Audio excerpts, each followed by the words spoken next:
Welcome to the second of the discussion panels that we have today. This one is on the theme of infrastructure. And we're going to be talking about what kinds of infrastructure do we need to invest in, what sorts of policies we need in order to get the infrastructure that is required, and also whether better infrastructure is the key to some of the major policy goals, the big challenges that we face, like raising productivity or net zero. This is a theme that we have done quite a bit of work on at the Bennett Institute from different angles. If any of you are interested in the idea of social infrastructure, which we maybe will touch on, we have a new report out, a sort of think piece about how to measure that and how to understand its value, which has just come out. It's on our website. We have a couple of other recent reports, including a piece by Diane and Andy Westwood from Manchester on the concept of a universal basic infrastructure as well. And there's more besides, so please do follow our work on that. Obviously, here in the UK, infrastructure has become a big part of our political story of late. Most obviously, I guess, the decision to cancel the northern section of HS2 sparked a lot of soul-searching about our apparent inability to deliver and complete major long-term infrastructure projects. But I think around that, more immediately for many people, the sense that critical parts of our infrastructure are falling apart or inadequate to our needs, I think has become quite prevalent. In fact, I was quite amused by Diane's initial observation that these other terms, including infrastructure, are signal positivity amongst most audiences. I'm not sure that would be true. I won't take the vote, but it would be interesting to test that one out. I should say as well that it is worth noting from the outset that the debates we're having in the UK have echoes and parallels elsewhere. It's not just here that there are lots of hard questions about how government performs and makes decisions in this area, and there are clearly some common trends that I think we'll touch on. So that's the terrain we're going to try and cover. We've got a really good panel to talk about these themes. I'm not going to give you long introductions. Very briefly, to my immediate left, Greg Clark is MP for Tunbridge Wells and has had a number of former ministerial roles which have all been relevant in different ways to infrastructure. Jennifer Schooling is Professor of Digital Innovation and Smart Places at Anglia Ruskin University and was previously Director of the Cambridge Centre for Smart Infrastructure and Construction, which has a good acronym, but it's a bit of a mouthful to say, but that's here at Cambridge, and that's where we first met. And then we have, to my far left, Giles Wilkes, who's a Senior Fellow at the Institute for Government and a Specialist Partner at Flink Global.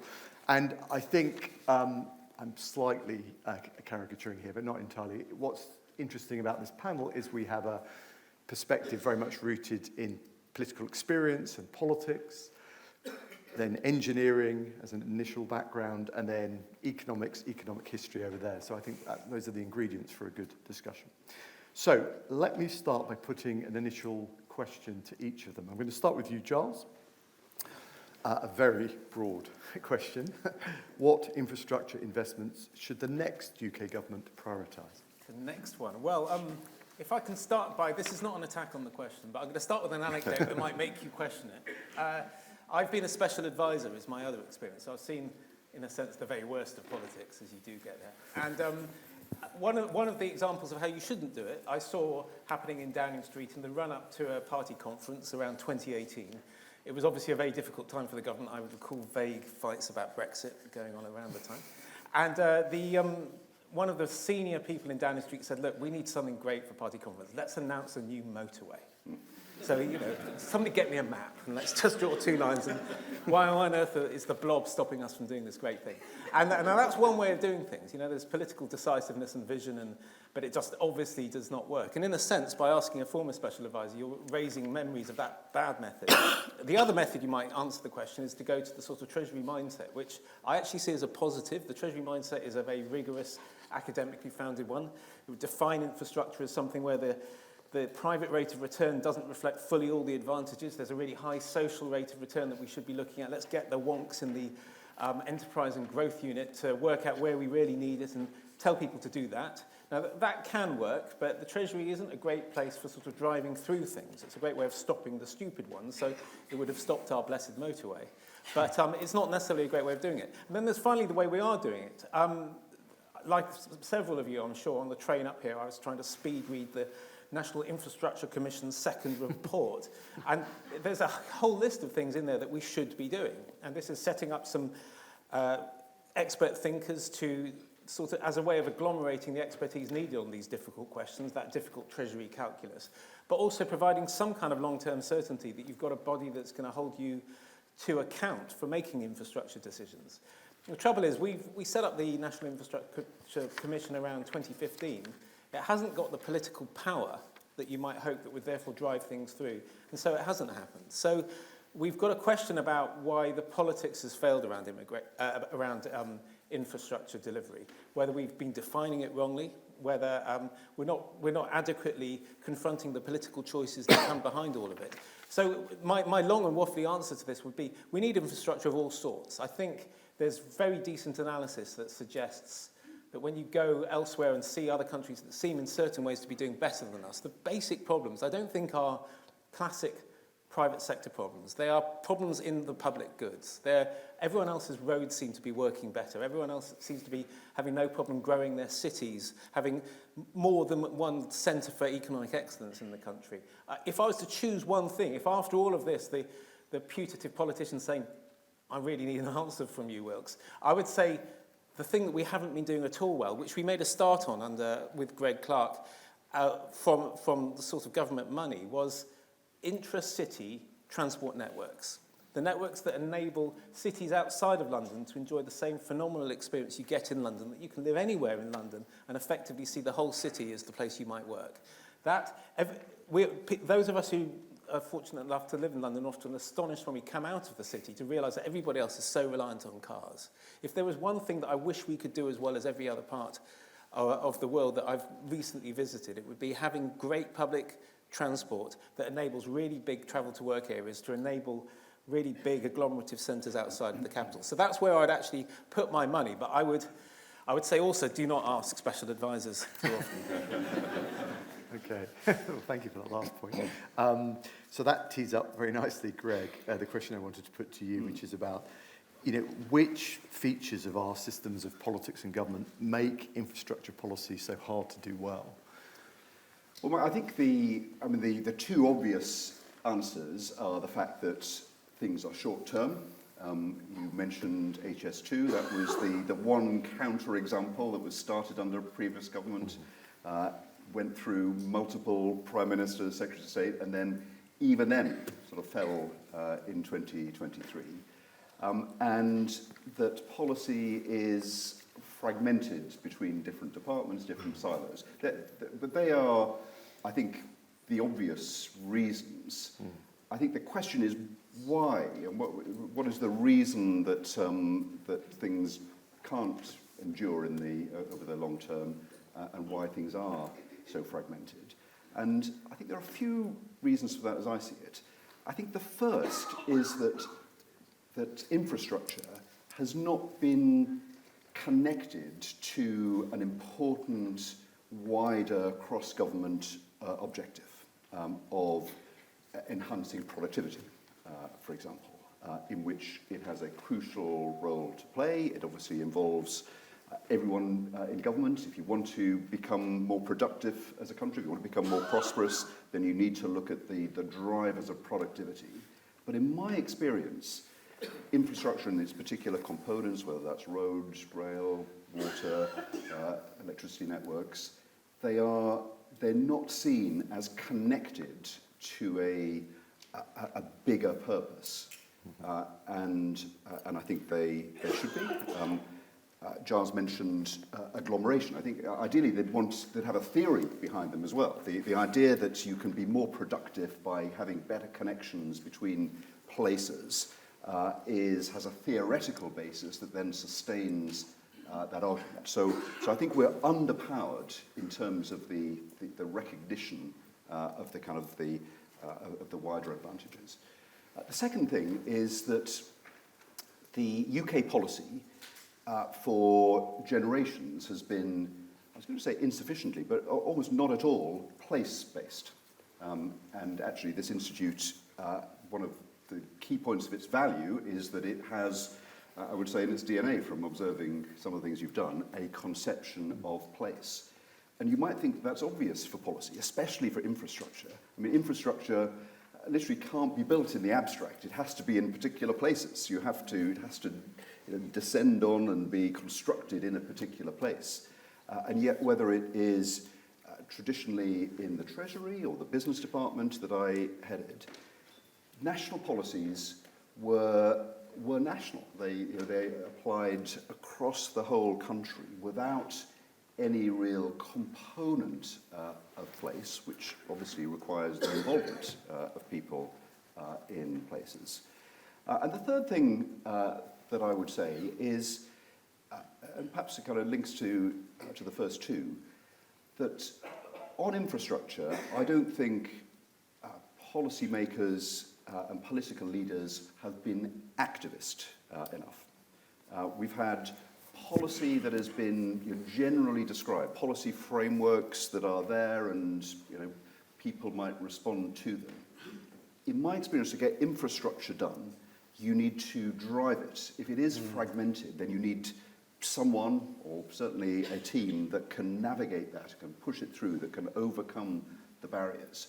And I think the best examples we have of things that have succeeded have been where there has been a kind of activist approach. If you look at the two of the most successful mayoralties that have been established in Greater Manchester and the West Midlands. For Andy Burnham in Greater Manchester, the Metrolink tram system was absolutely kind of core to his vision. The metro in the West Midlands for Andy Street. And possibly the best example of all actually goes back to Ken Livingstone in London, where what we now call the Elizabeth Line, but was then called Crossrail, was a mayoral initiative funded through central government, through local governments, through business contributions, through multiple different things, that it took someone, his team, to convene and to make happen. And now we have a piece of infrastructure that I think anyone would agree is something that is something that has been worth investing in. Thank you. Jennifer, I'm just going to ask you a question that sort of, in a sense, requires us to take a step back, because you've been thinking and working on these issues for a number of years, and particularly thinking about different ways, I suppose, of conceptualising infrastructure. Can you just talk to us a bit about how you think we should think about infrastructure? So I think, building off what has been said before, we've really got to think about what is infrastructure for, what is it, what are the outcomes we're trying to achieve with infrastructure, as you were referencing this, Greg, and whether that is sort of on a local basis. I want to give everybody in a community the opportunity to get to their place of work or education or the services they need within half an hour of their front door on green transport. That's quite a nicely defined outcome that you might want. Or there's bigger picture outcomes that you might want for a place. Or indeed for a country. We've got to be clear what it is we're trying to achieve, because infrastructure doesn't exist for its own good. It exists because it provides critical services to our communities and our people and our places. And once we've understood what the outcomes are and how we measure them, which falls into your bailiwick, Mike, then we can think, and over what timescale we need and want those outcomes, then we can start to think about what is it we need from our infrastructure.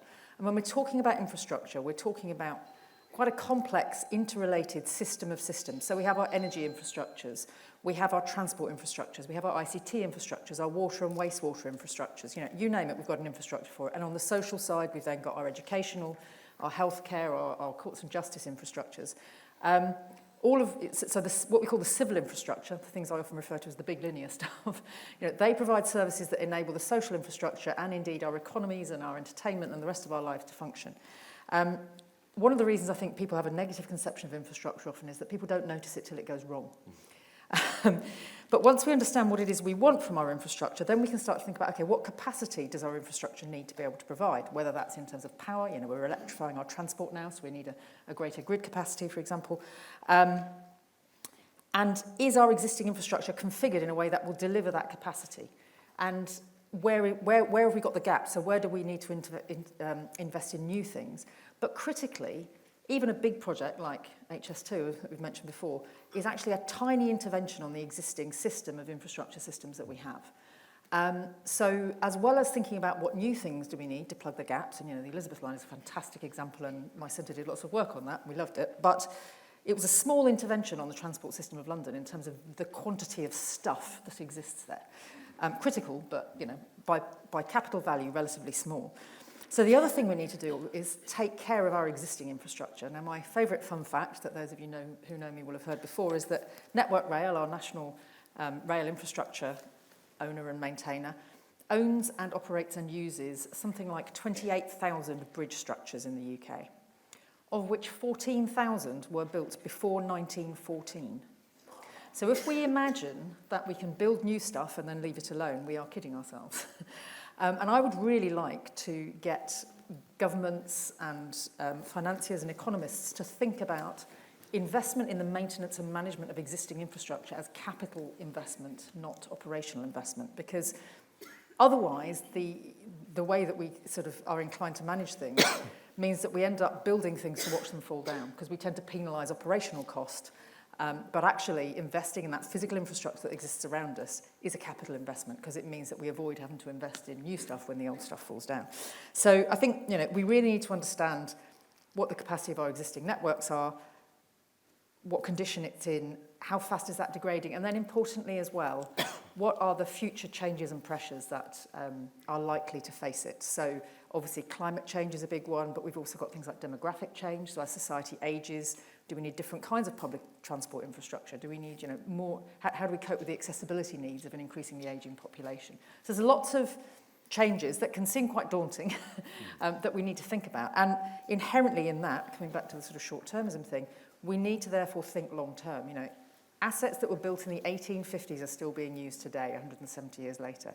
Assets we build today, whatever we think their lifespan is, are effectively going to live for many hundreds of years beyond what we originally planned them for. And that system of systems has essentially an infinite life.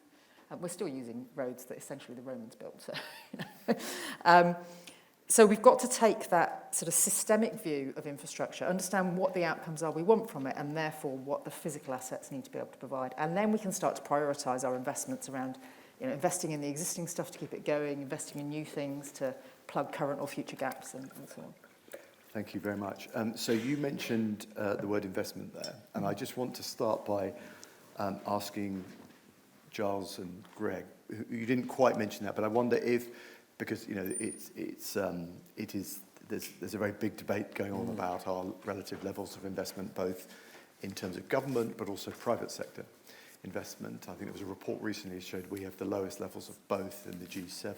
Yeah. Is there a link between that, or do you think that's a problem? How much of a problem is that? And then is there a link between that and some of the processes you've both identified? Giles, you go first. Short answer, yes, it's a huge problem. And I've seen some people have estimated that the accumulated underinvestment comes to something like £500 billion. And it's, you talk new report, you only need to go to the ONS. The ONS will show you that chart every year that our investment is lower than other countries, and it's not a measurement error. It really has persisted for a long time. We've tried to fix it through numerous ways. I'm old enough to remember when we thought maybe making the Bank of England independent and removing macroeconomic instability would finally deal with this. And 10 years later, there's a wonderful Treasury speech saying, why on earth didn't that fix it? So, yes, long-term investment is a massive problem for the government. I had the privilege of speaking 2 days ago in a public event with the Permanent Secretary of the Treasury about this, where he acknowledged that the Treasury is part of a system that can lead to this problem. But he was also correct, in my view, alert to point out that sometimes with political will you can overcome this. The example being recently, the government has introduced a fantastic innovation, the full permanent expensing of capital, writing it off as a cost in day one. And the benefits are not going to accrue at all until at least 5 years out into the future, which for anyone who's familiar with our fiscal rules is absolutely no use to the Treasury if you're worrying only about money. But nevertheless, they have done it. It is possible, with political will, to put in things that are long-term. However, I would say, in the interest of being very even-handed, for the last few years, the government has been allowing future capital budgets to deteriorate precisely for the very same reason, that the punishment they receive for hurting very long-term growth just doesn't weigh on the current fiscal situation, particularly when you're in one might call a difficult electoral situation. So, yeah, we absolutely have this problem with investment, and this is why the infrastructure as the ultimate very, very long-term investment, is a subset of the larger problem of our politics, which is that structurally the things that determine whether a politician is going to survive to the next year is more likely to be their competent consumption of a bacon sandwich than whether they've equipped the country for the future. And we need to look at why other countries suffer from that. And I would feel, finally, part of the answer might be, if there's a lack of coordination between the near short-term costs and the long-term benefits, other countries solve it, I think, by being much more devolved. And the great example I was given recently by a fantastic former official of Greg's, who I'll keep nameless just because his anecdotes, I want them to keep flowing to me. But he said, in the 60s, or the 50s, in fact, Liverpool City Council realised they needed to expand. They needed to break down the slums and build new houses. And they realised they needed water.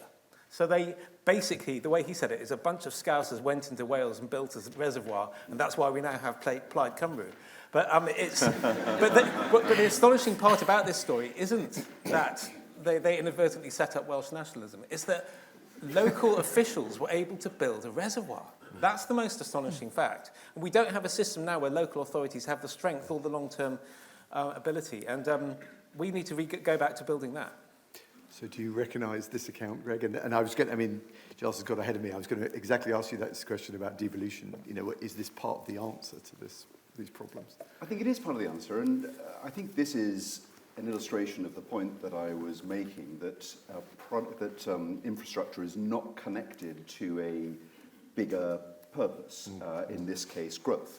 I mean, it seems to me that, you know, post-COVID, after the emergency of Russia-Ukraine, not solved, but attention is going back to what it probably would have been on for the last few years, which is, you know, why have we had sluggish growth? Why has productivity since the financial crisis been so slow, been so flatlining?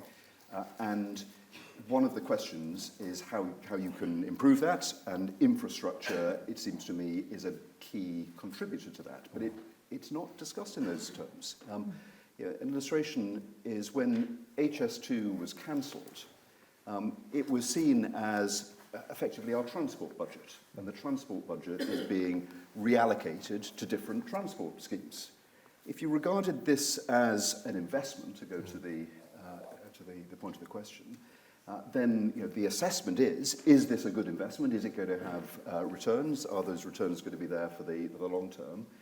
And if you were to conclude, as I'm disappointed that the conclusion was reached that it wasn't, then just to kind of scatter it around on other transport schemes, it seems to me, is not strategic. So in terms of the answers to that, I mean, Giles may be right that the kind of political cycle, you know, may focus people on making choices for the short term at the expense of the long term. But I don't know, I may be naive in this, but I'm not sure that in elections across the run of elections, that there isn't a political dividend to being interested seriously in the long term and to be pursuing things that are the right thing for the country and that are going to have long-term dividends. You know, planting, you know, pear trees for your heirs rather than for current consumption. I think people can see that, and I don't think people are so kind of blind to the good sense of that there isn't a political dividend to be had. But Giles is right that there is a kind of mood in politics that you can't possibly do that. The mayors and devolving these decisions has been associated with kind of greater long-term continuity of purpose, and they're up for election on a similar cycle. So I don't think democracy is incompatible with that. Jennifer, did you want to come in on this? I just wanted to pick up on some of those points. So you're absolutely right. I think we don't value investment in infrastructure fully enough. So And High Speed 2, I think, has been a classic case of the wrong stories being told to the public.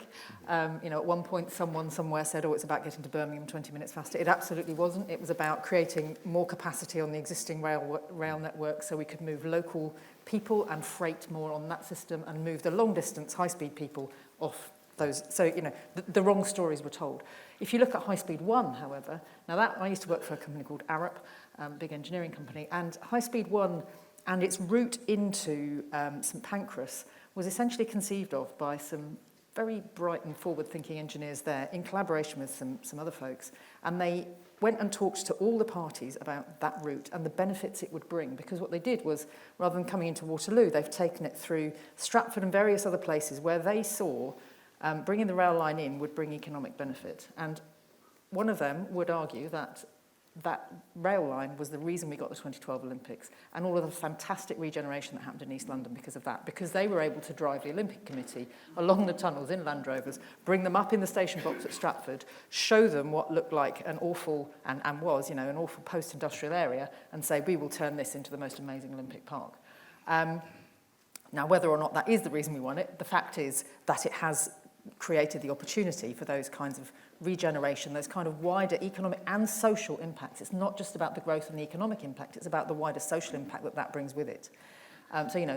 If it enabled the Olympics then created a lot of wider impact by saying we're going to employ local people to build this, we're going to upskill local people in boroughs that were really quite deprived.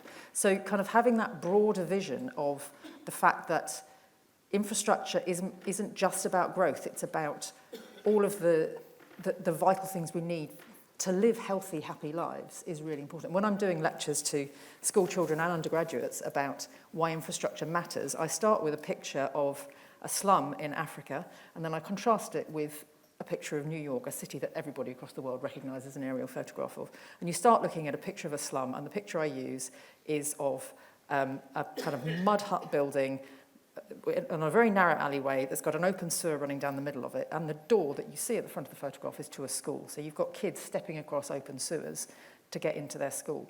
That is what infrastructure solves.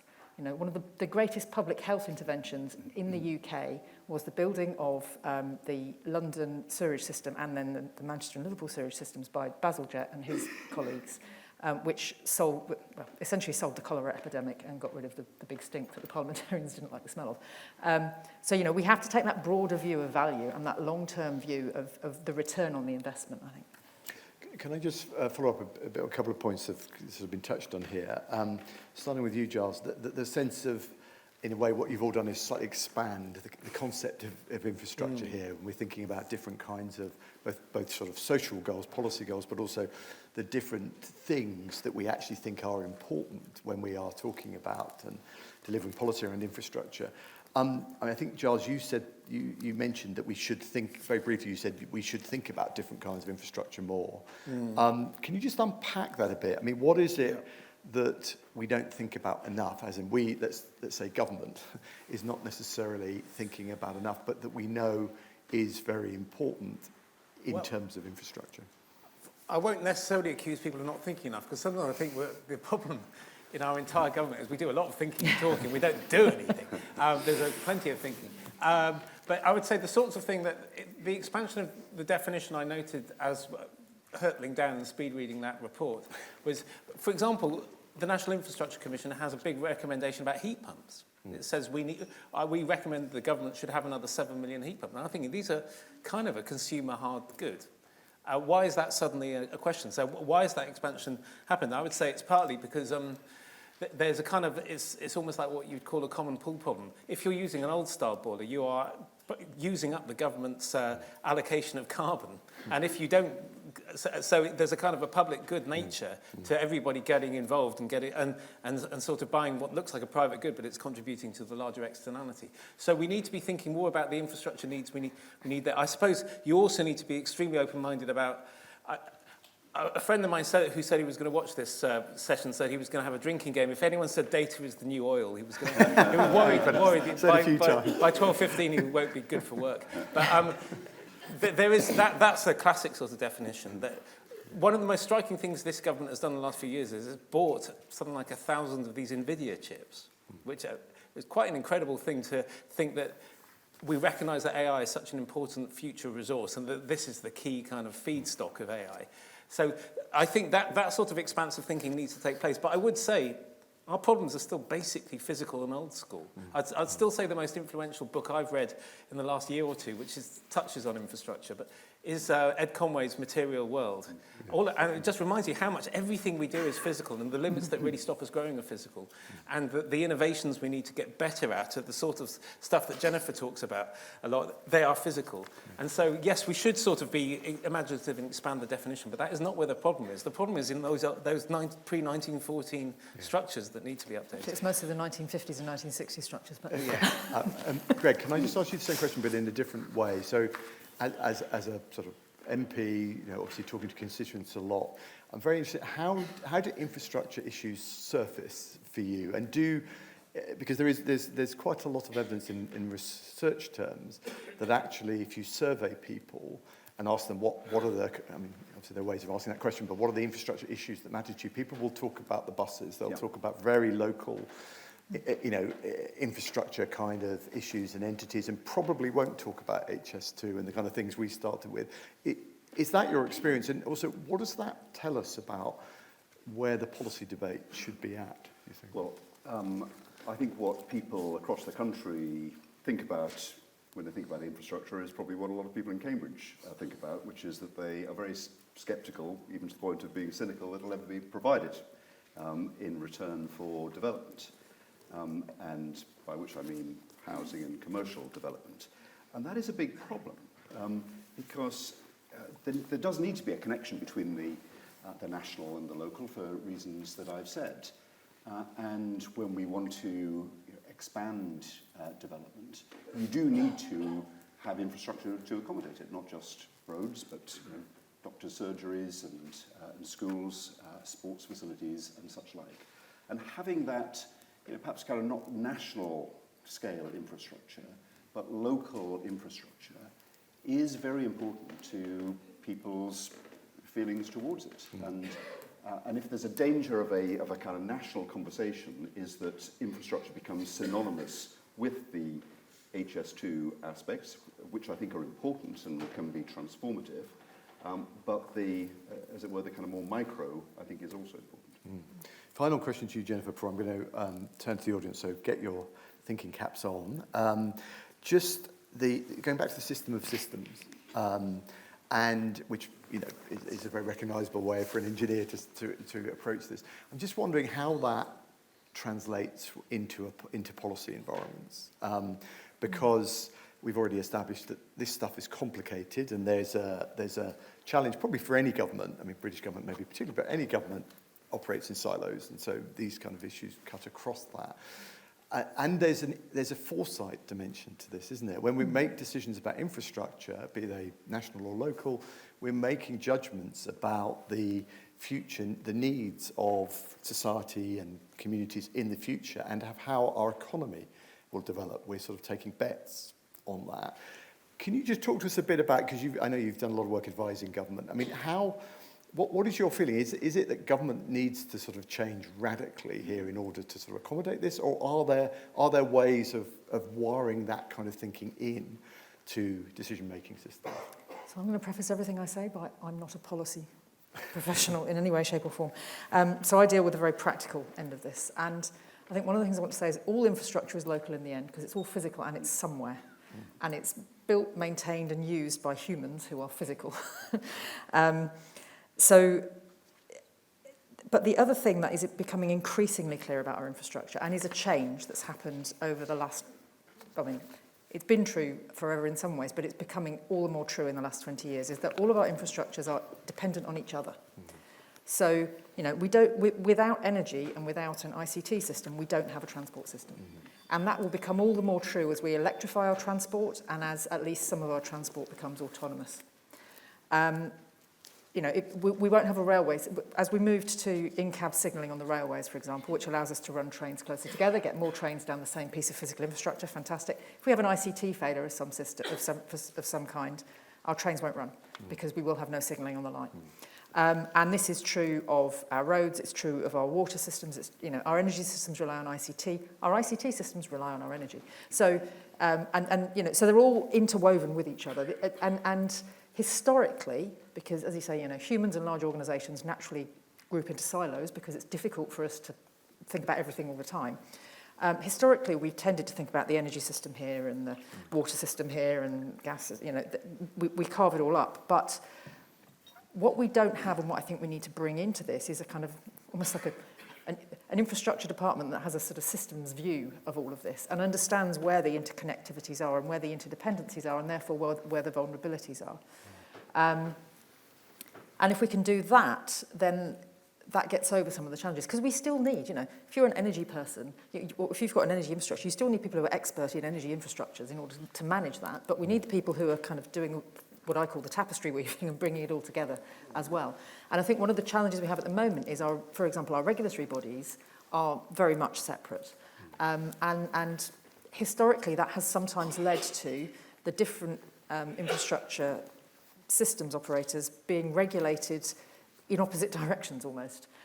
So even if they know what the good thing to do is and they want to get together, and the water and the energy people, for example, want to get together to solve a problem in a low-carbon way, it may be that regulation forces them not to do that. And they can't be rewarded for doing what, from an engineering or an environmental perspective, looks like the right thing.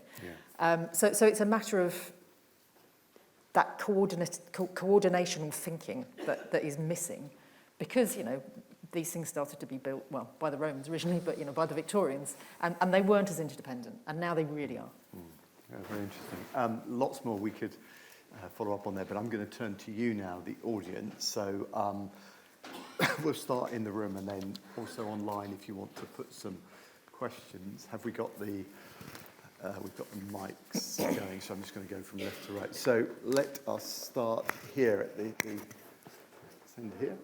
We'll have 2 rounds, so I'll try and get one of you. Thank you. My name's Martin Dorry. I'm from an infrastructure activist group based in Guernsey and Jersey. Our ambition is to build a fixed link between Guernsey, Jersey and France. And I find myself at the pointy end of everything that you're talking about. But my question is, our observations are that the private sector is the best delivery mechanism in our eyes, and that development corporations get around the political cycle problem. But there's still this challenge to get ideas feasibility tested and capital to feasibility test infrastructure projects so that you can safely pass them on to the private sector to fund and build. Do you think there's enough effort in working on infrastructure development corporations as well as getting the risk capital available for doing the feasibility study? So that's my question. Thank you very much. We're going to take 3, so hands up again. The woman there in black. Just if you could see. So if you just pass the mic. And I'll come to this side of the room next time, I promise. Yeah. Thank you so much. My name is Greta Gansauer. I'm a visiting student in the Department of Land Economy here and a PhD candidate at Montana State University. My question is, why must infrastructure's larger strategic purpose be productivity and growth? And what might infrastructure investment look like spatially and politically if it was strategically mobilized as a means towards social well-being and inclusion? Work from the Bennett Institute emphasizes the social value of both soft and hard infrastructure, and some work from the UK, notably Andy Pike, and some of my own in the US, shows that when national productivity goals dictate national infrastructure strategy, it points towards concentrated investments in the country's most productive agglomerations, notably here in the UK and the Southeast, and points towards a further peripheralization and leaving behind of left-behind places, which often struggle with inadequate infrastructure and blighted infrastructure systems. So my question is, how might social and place inclusion be centered as infrastructure's mission? Thank you. And one more over here. I'll go to the hand at the back. I can't see who that is. Hi there. I'm Zach Anderson-Watts. Work in the Department for Business and Trade. Jennifer, I was really interested in your reflections on our inability to take care of existing infrastructure. And you mentioned one of the things maybe at fault there is the categorization as capital, not as operational, not capital expenditure. I wondered if you or any other panelists had any more reflections on what other incentives might be creating that issue, and yeah, what else could be done to fix that. Thank you. We don't have to have each of you answer all of the questions, but let's take them in turn. So the first one, infrastructure development corporations. Any takers there? It's quite a specific question, though. I don't know if that's something you've come across. You're going to get memories. I'm envious of, if you've got one working, that's great, because I remember thinking that we really needed one when we were trying to develop aspects, I think it was of HS2, that we were longing for ways to address the political cycle. I thought you put it very neatly. So I'd be a great fan of them. I tend to be one of those dark pessimists who wonder if something's such a great idea, why hasn't it happened? And I suspect the reason would be that politicians would attack it as an unaccountable quango that's riding roughshod over people's local rights, and it would become a political focal point for somebody's campaigning. So it's all very well once you've dealt with the politicians, but I think it sounds like a really good idea, and I don't quite understand why, if that's such a timeless rule that I've given, why this didn't stop the 1950s and 60s governments from developing the corporations for the new towns and so forth. Why were they not so scared? So I think they sound great, and I'd love to know more about them. Thank you. Do you want to come in on that, or? Perhaps on one of the other ones. Yeah, so the second question I want to put to, I mean, it might be for all three of you. I mean, I think it's a really, really important question. I was thinking about this when you all agreed that, you know, we need to have infrastructure for a purpose, and that will help us be strategic and activists. What if there are multiple purposes, as there are? How do and I think the question is getting to the potential tension between those. So, Greg. Well, I don't think there is necessarily a tension between it. I completely, my point is that there should be a purpose to infrastructure that is connected. The economic purpose, I think, is an obvious one, and certainly in places that I've mentioned, thinking about Andy Burnham in Manchester, making Greater Manchester more prosperous is something that is one of his objectives, but for social purposes as well, to have better paid jobs and more jobs available. But that is by no means the only thing. If you were to take some other examples, I mean, looking at the bus network, we touched on it in terms of more local level infrastructure. That is absolutely infrastructure. It's the infrastructure that many people use, often are constrained to use, and that has a big social purpose. There are environmental and cultural imperatives as well. When you think about place, I think to target just the economic prosperity is not sufficient. No one wants to, a place, a city, a town, or a region won't thrive if it has economic infrastructure, but it's environmentally a kind of wasteland or a kind of polluted place that no one wants to go to.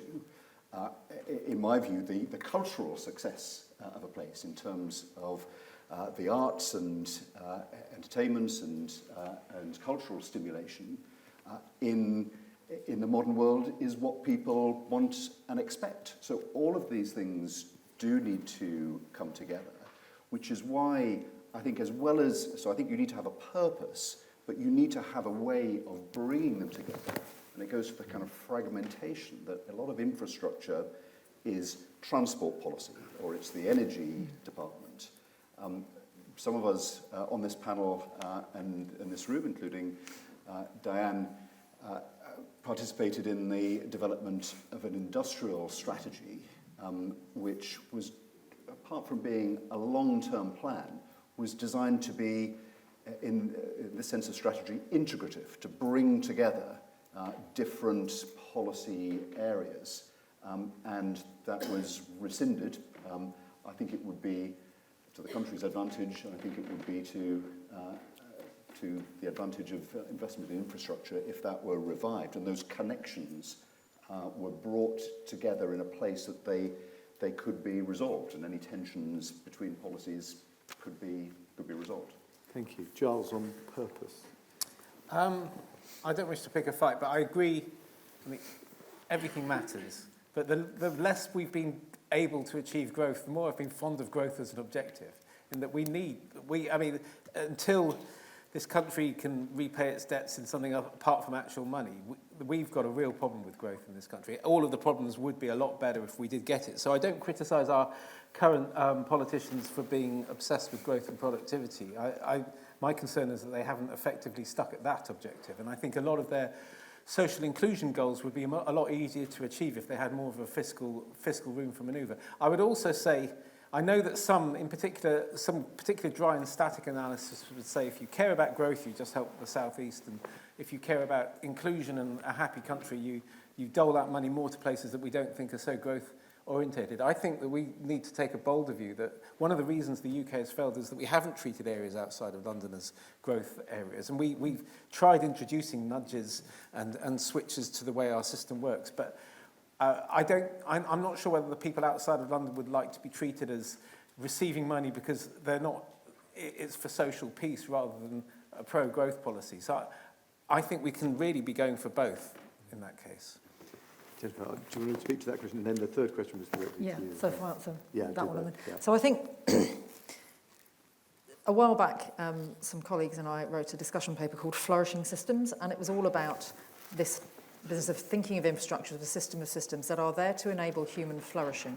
And I emphasise the word flourishing rather than productivity or anything else, because at the end of the day, and forgive me for sort of slightly naff phrase, but we are human beings, not human doings. And nobody ever wanted written on their gravestone, I wish I'd spent more time at work. You know, we are rounded people. And I think we need to think of the purpose of growth even is about having a rounded experience of life. If it was purely about growth, then we would be mandating 16-hour working days, and we'd be, cracking whips on people literally as well as metaphorically, and we don't do that for lots of very good reasons. As a society, we don't think that's acceptable, and we don't think that's really the goal. But I think we often forget, I agree that growth and productivity are important, but if they become the only thing that's part of the national conversation, then we forget the rest, and actually that's to the detriment of growth and productivity, because miserable people aren't productive. So that's my worldview. In terms of the challenges facing us improving how we look after our infrastructure, aside from the kind of, if you like, the funding approach to it, there are several, I think. One of them is about having better data and information, and I think data is the new soil, not the new oil. That's a great phrase I picked up from someone else. I can't take credit for it, but I think it's really important that actually better data enables us to do lots of other things well. And one of the challenges in the infrastructure and construction and general built environment sectors is, it's quite a traditional sector in lots of ways. It's still quite manual in lots of ways. It has an increasingly aging workforce, and on average it's less data literate perhaps than others. It's also very fragmented, which makes good data collection and sharing challenging. Now, as an industry, actually, we're working to address that. And government is helping with that as well. So, there's a lot of work being done on information management frameworks for the built environment and so on and so forth. But we're dealing with, legacy systems that are 150 years old, some of which we have no data for at all. So we need to regard data as an asset in itself, data and the information that helps us create, because data on its own is nothing. But we need to regard that as an asset in itself. And National Highways, a couple of years ago, did a piece of work on this, and they realised that the value of their data asset was about at least half the value of their physical asset again. So, if they lost all that data, that's the amount they'd have to invest to solve the problem. So I think kind of trying to overcome fragmentation within our industry sectors individually and then between our sectors, and really starting to value data and information and what we can do with it, I think will help address those challenges, because if we've got better data, then we can understand what's happening with our assets. A great example recently was the Plessy Viaduct on the East Coast Main Line. The spandrel wall fell off back at the end of September, and the ballast underneath one of the two lines fell away completely. So you see these frightening photographs of a railway line suspended in fresh air. And they had to keep running trains over the other half because it's the only way from Newcastle to Edinburgh. I would not have wanted to be on that viaduct, I have to say, as an engineer. And one of the reasons that happened perhaps was that we didn't have continuous monitoring data of an asset that we knew was suffering And there's lots of reasons why that happened, and I'm not bashing any particular individuals or even any particular organisation, but, you know, the amount of disruption that caused and the amount of economic knock-on effects that had were huge. So, you know, better investment in understanding what's going on with our infrastructure can then help us make better decisions about where to focus our investments. Thank you. So I'm going to go for another round of questions, but just I'm just going to start online, and then I'll come. We've got a couple of very good questions here. So we'll take this as a round of 4. So the first one, I think, absolutely key question, which we've sort of touched on but not really dug into enough. What is the role of local communities in infrastructure decision making? Interesting one. And then, is it possible for the country, this is from Helen Chappell, University of Leeds, is it possible for the country to build and upgrade travel infrastructure and still make it affordable to use? So then I will take 2 more, so I'll have one at the back. David, please be there, just there. And then... Thanks. This on? 1, 2. Yeah. Yeah, David Cleaver. I didn't ask myself before, founding director, Centre for Science and Policy. I was struck by Jennifer Schooling's examples of engineers making all the difference to infrastructure. It's a little known fact that more than 25% of all the employment in the UK is linked to engineering. And if you look around the world at the USA, China, Germany, engineers are represented in government. Is part of the problem about our infrastructure the fact that we hardly have any engineers in government? And then down the front here. Just keep your hand up, just so you can... Thanks. Andrea Westall, different hats, but also Senior Associate at CISL. So the question actually builds on your point about purpose. And I'm on a sticky wicket because Michael was involved in Manchester and I've got Andy sat just here, so you're probably going to tell me this is wrong. But it struck me, looking at the way Manchester's worked, is by having a vision of where one's going, you kind of get a bit more cross-party buy-in, which talks to your point about this not becoming a short-term tit-for-tat. So you've got something that is different in that sense that I think might be something for national government. And Wales is obviously trying that with its vision as well. The bit about the fragmentation, a question would be, what I've noticed as well is that social value as a concept is being used within public service deliveries, human services, but for some reason hasn't quite got into the infrastructure side. So it then starts to address what Jennifer's saying about really looking at the value and framing and then being able to draw in how it works across departments. So it seems an omission, and it's happening at local authority level just as much as at national. Thank you. So 4 pretty big questions there. We definitely haven't got time for you to each speak on all of them, so I'm going to direct these, I think. But if I've misdirected, tell me, or you want to speak on them. What is the role of local communities in infrastructure decision-making? Greg, it's got to be you. I think if you're working with localism now.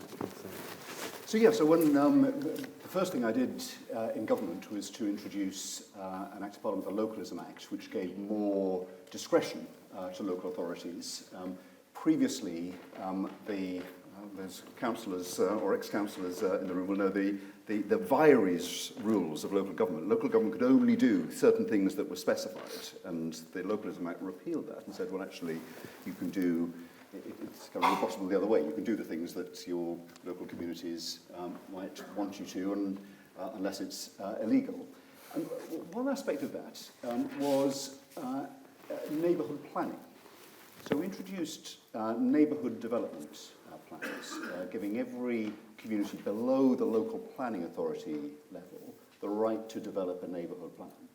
And I remember the debates at the time. There was a lot of objection from existing planning authority councillors saying, this is an expert professional undertaking. You can't give it to neighbourhood groups and parish councils, town councils to do.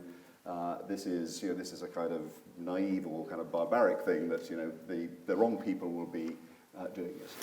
Other people said, well, we all know what will happen. There'll be no development anywhere. All of these groups will be all kind of NIMBYs and say, well, actually, we've thought about it and we don't want any development.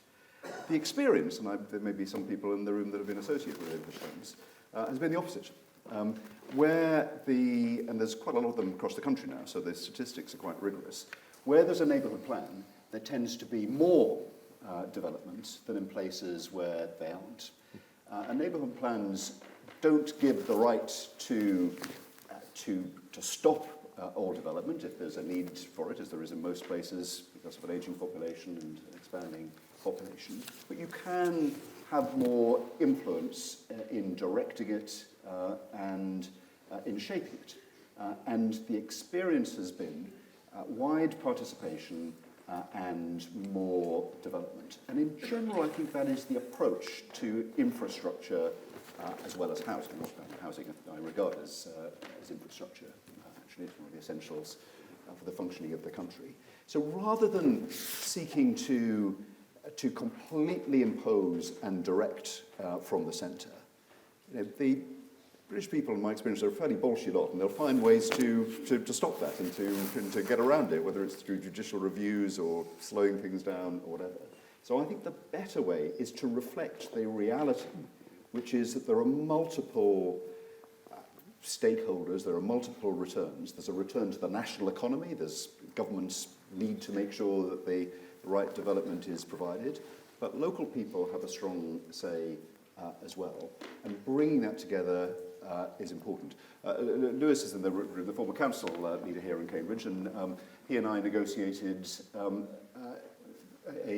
in fact, an infrastructure package of devolved funding to Cambridge.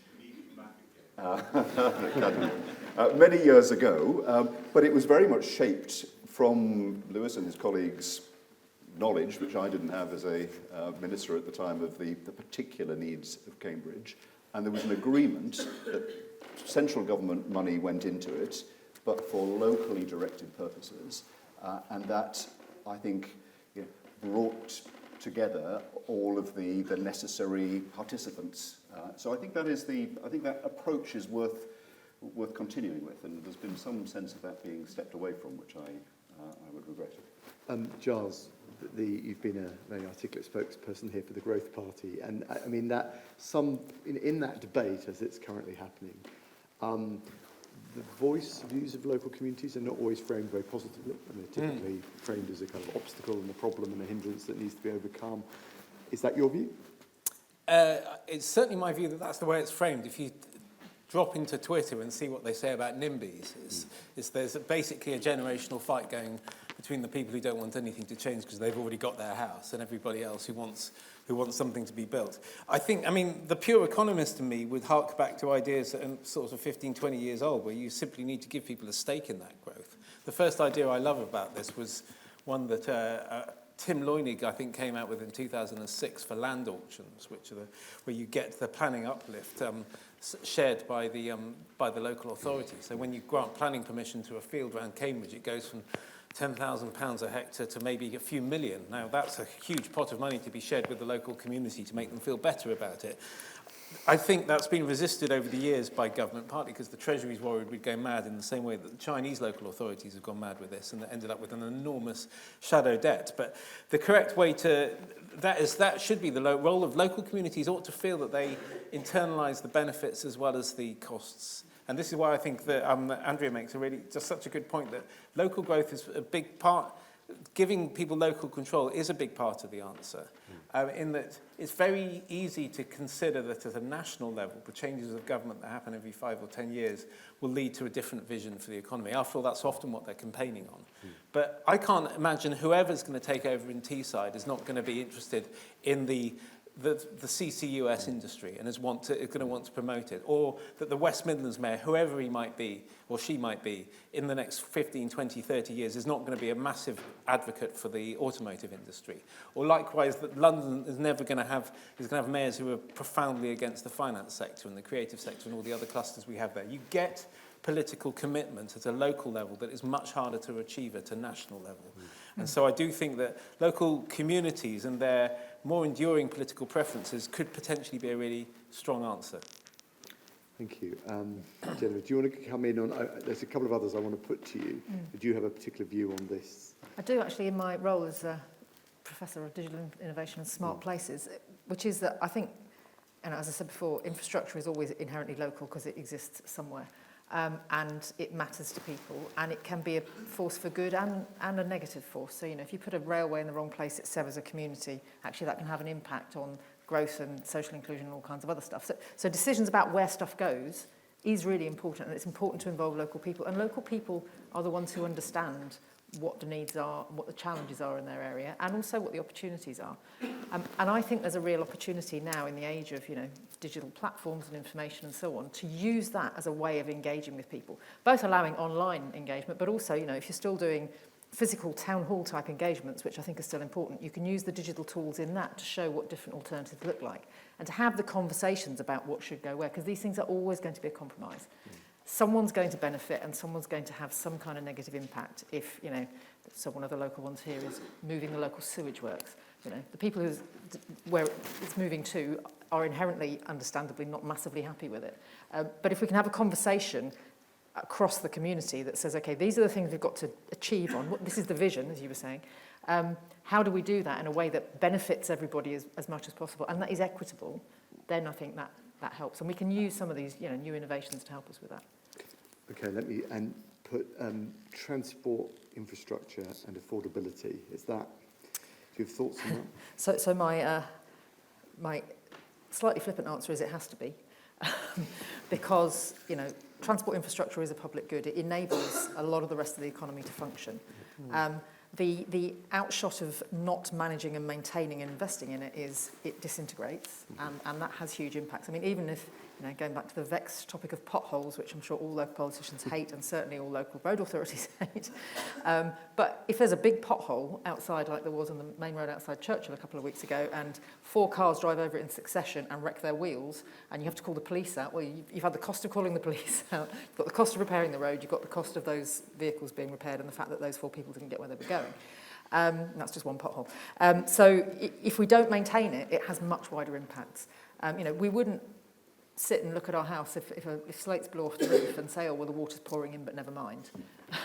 We'd do everything we could to stop the water pouring in, because otherwise the impact of the ongoing damage is much, much bigger.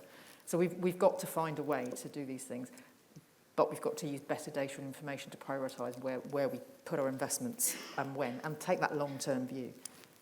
Okay, engineers in government? Anyone? Giles, you look like you've got views on that. There's quite a few engineers in the room, I should say.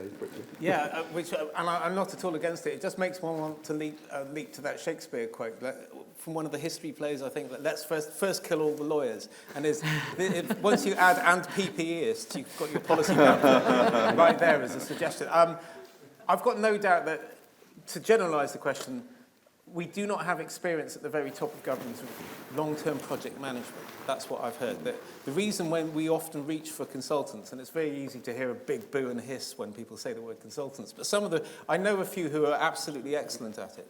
And the reason that you bring them in for profoundly difficult things like bringing in the testing regime, which people forget, the testing regime in 2020 was an absolute miracle. We went from nothing to a few million tests a day in a matter of months. That requires consultants. And they don't exist in the government because we do not have those kind of enduring, those sort of enduring skills. So a lack of project management, the sort of people who've seen through something from the beginning to the end over 10 years, I think that really is lacking. But how you could expect that to happen amongst the political class, that's tricky. You're selecting for a very different set of qualities there. But we've got to ask ourselves why that isn't seen at the civil service level. Yeah. Greg, you want to? Just to anticipate one of your panels this afternoon, I think Hannah from the IFG is going to be participating on it. It's not just ministers, he says sort of defensively. I think the civil service is a big question, and not so much on the skills, that's important, and Patrick Vallance, when he was Chief Scientific Advisor, has got a target for a big increase in the number of STEM skills in the civil service. But the longevity, the tenure of officials in particular roles, I think is a key thing. I would say that the practice of the modern civil service at the senior level is that people are moved around from between unrelated disciplines to demonstrate competence at being a generalist, and that's the way you progress. And you lose the project management skills, but also the experience of having done things. And interfacing, whether it's with business sectors or whether it's with local government and infrastructure specialists, most people there have careers in that sector. And yet, very bright and capable officials have a kind of fleeting time there. So I'd be interested in the views this afternoon on it, but that's one thing that I would advocate. And just as an illustration of that, there was a wonderful official who very sadly died last week called Paul Ruskin, who will be known to some people in the room. He was at the Communities and Local Government Department, now the Levelling Up Department, before that the Department of the Environment. For he was exceptional in many ways, but one of the reasons he was exceptional is for his whole career, he specialised in local government governance and the structures of local government. He was a guru, he was a god on that. He was responsible for all of the devolution arrangements over the last 10 years. And yet he was absolutely the exception that proves the rule. He's an outlier, was a wonderful man, was a kind of cherished official. And I think we need to have more people like Paul coming through. Thank you. I don't know if that covers enough of your Anglia's question about vision. Is there anything else Jennifer touched on there? I mean, really, it's kind of, the suggestion is that government below the level of the UK may be better equipped in some ways to do that, and that's sort of touched on by devolution, but the other points you've made about devolution. But I suppose that keys into the final theme, or the question that I really want to put to the panelists as we draw to a close, which is to look to the future and perhaps to pick up on some of the cheeringly hopeful notes that you've all struck, and positive and constructive notes, because this is an area, as we know, in which there is a lot of critique and complaint out there, perhaps rightly so. I just wanted to ask you each to really make a suggestion about, or do two things really. Do what Giles has done already, really, which is to give a key recommendation to the next government. So you're going to have to think of something else, your number two recommendation. But also, maybe just as importantly, to draw our attention to an example of infrastructure development or policy that you think has gone well, or that we should look back to and that we might draw upon now or apply more widely. It can be from the UK or from abroad, and it can be historical. So those are the rules. We've each got about a minute and a half to do that. Who would like to go first? You look ready, Greg.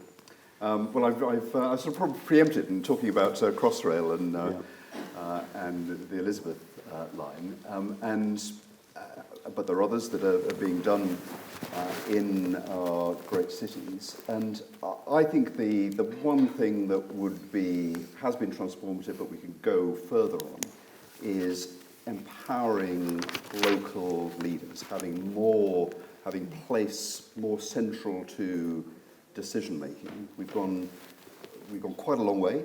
In 2010, the only big city mayor, i.e. big city executive leader in the country, was in London. Now in this May elections, over 50% of the population of England will have metro mayors, as they're called.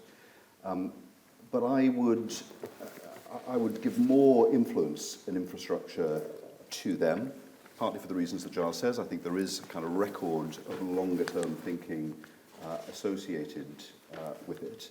And I would also emphasise the role of the combined authorities. Each of these mayoral districts, the mayoral areas, has a combination of local authorities that I think together can be and are quite powerful in being delivery vehicles for a lot of infrastructure, rather than things needing to be done always and everywhere at the national level. Thank you. Jennifer. So in terms of my recommendations, I've got a slightly prosaic one, which is invest in the maintenance backlog. And one of the reasons I say that is actually related to my example of good. So my example of good is UK, and it's slightly parochial for me because I'm involved in it, lucky me.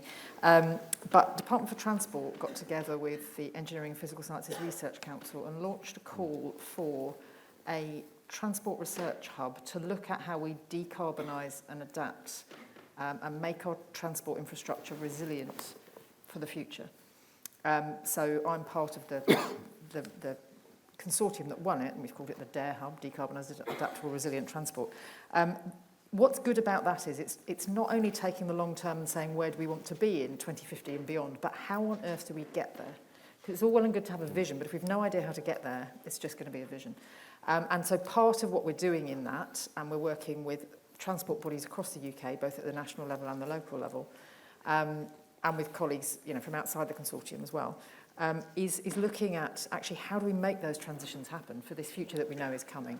Because, we know we want to electrify vehicles, we've already started it, but we haven't quite worked out where we need to put all those charging points yet in order that our transport system continues to function, let alone the impact on resilience of having everything reliant on an electrical grid, for example. So I think that's a really good example of taking some long-term thinking.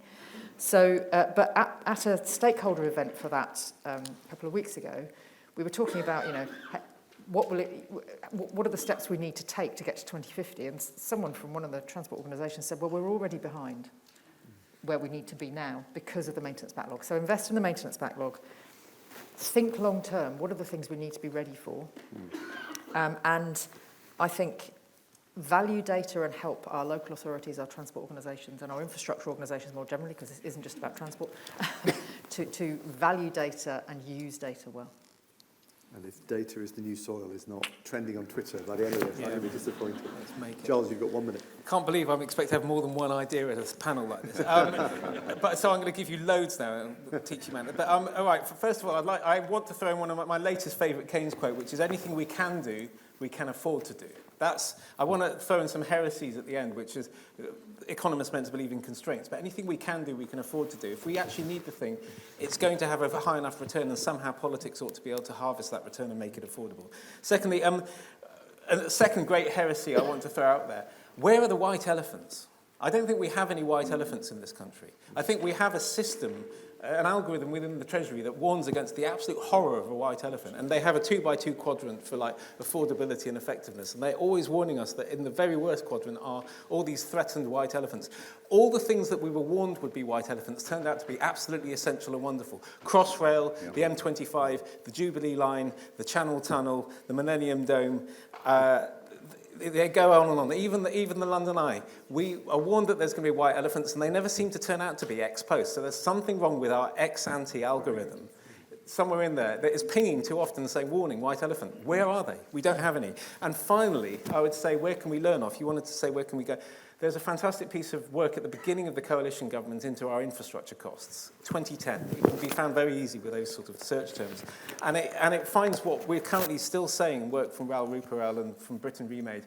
Our costs are much, much higher than the Spanish, than the Italians, than the Portuguese. They will sometimes produce metro stations a fifth of the cost, half of the cost. We should be going over there and having the humility to try and learn off them. And final heresy, they sometimes do things in a much more statist way. They have public corporations, they pick winners, they have long-term arrangements, and they sometimes do it much, much cheaper. Let's have the humility to realise that the British haven't got it right. Fantastic. Well,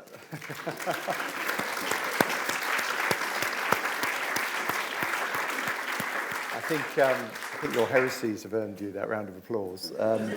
I just want to conclude by just saying a couple of things. One is one of the pillars of our work here is on place, so it's very, very nice to have that acknowledged, and the importance of that lens that we've always used here in our work. The second thing is it's lunchtime, you'll be pleased to know, and what you all need some sustenance and revival after these two fantastic panels.